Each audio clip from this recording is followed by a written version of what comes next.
এই কণিকা শর্মা যে ভদ্রমহিলা যে বাড়িতে থাকেন, এই বাড়ির থেকে তানরে বিতাড়ন করা হয়েছে, এই কথাটা আমি উঠাইছিলাম এখানে, যার পরিপ্রেক্ষিতে তাই কইছেন এগুলো সম্পূর্ণ মিথ্যা কথা।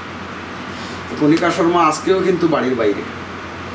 হ্যাঁ, এই কথাই প্রমাণ করে যে এই কথা মিথ্যা কি সত্য, এটার লেগে অত কঠিন সায়েন্স দেখতে লাগে না। কণিকা শর্মা আজকেও কিন্তু এই বাড়ির বাইরে।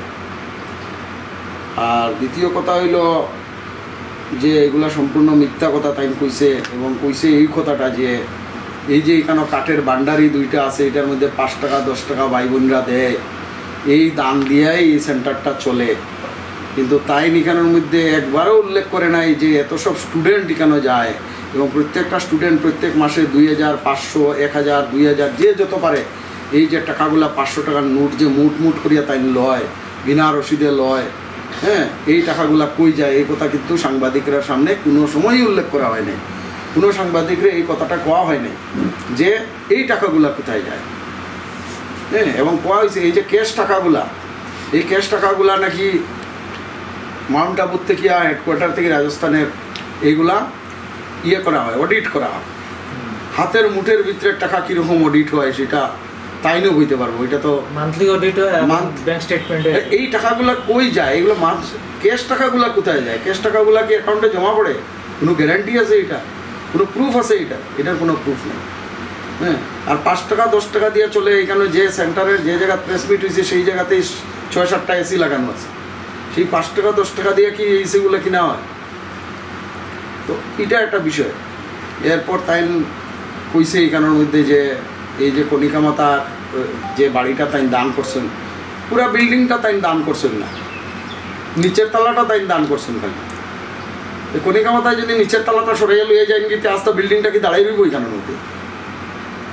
তার নিচের তলা সরাইয়া লইয়া গেলে কি আস্তা বিল্ডিং দাঁড়াইয়া থাকবো এখানের মধ্যে? এই মাটিটাই তো তাই দান করছেন, এটাই তো শেষ কথা না?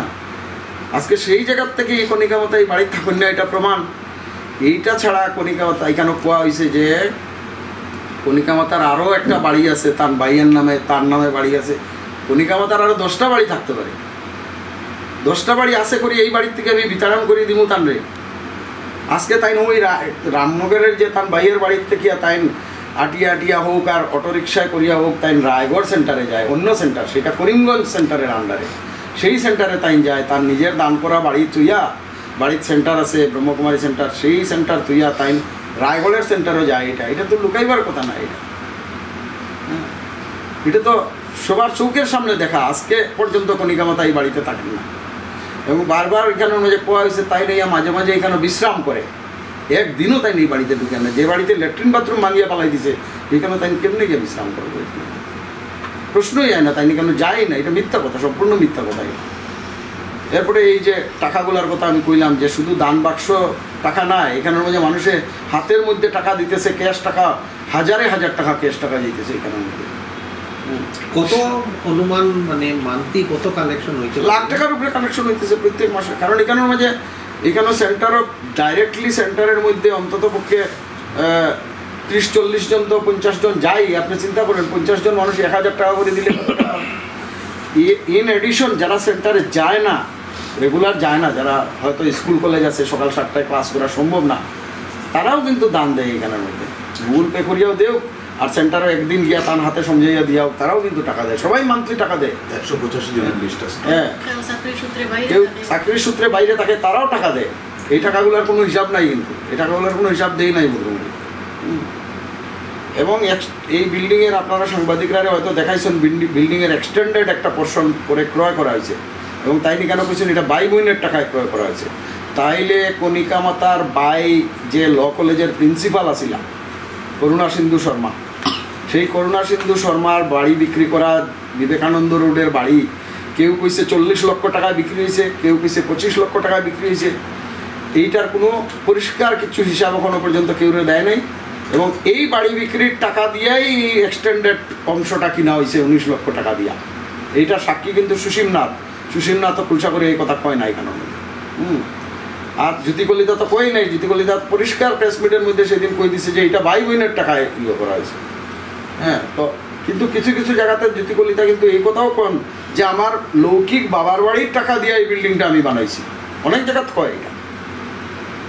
বাবার বাড়ির টাকা আমি এখানে লাগাইছি, অতএব আমার কেউ খেদাইতে পারতাই না এখানে, আগে কুইয়া রাখছি।